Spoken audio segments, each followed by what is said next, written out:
Magandang araw po sa ating lahat mga kaguro. Ako po ay gumawa ng isang special tool. Ito po ay pinangalanan ng Class Advisor Kit.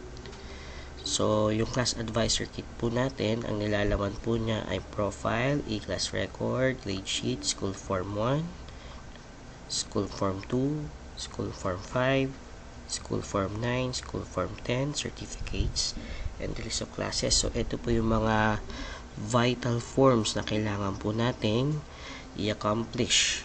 So, ito po ay nasa first phase pa lamang po dahil hindi ko pa po siya gaano natatapos. So, ang mga natapos ko na po ay itong profile. Yan po yung profile. So, dyan nyo po ilalagay yung mga napaka-importanting detalye para po kompleto po yung information na lalabas po dun sa inyong mga forms. Tapos po, balik po tayo sa homepage. List of classes.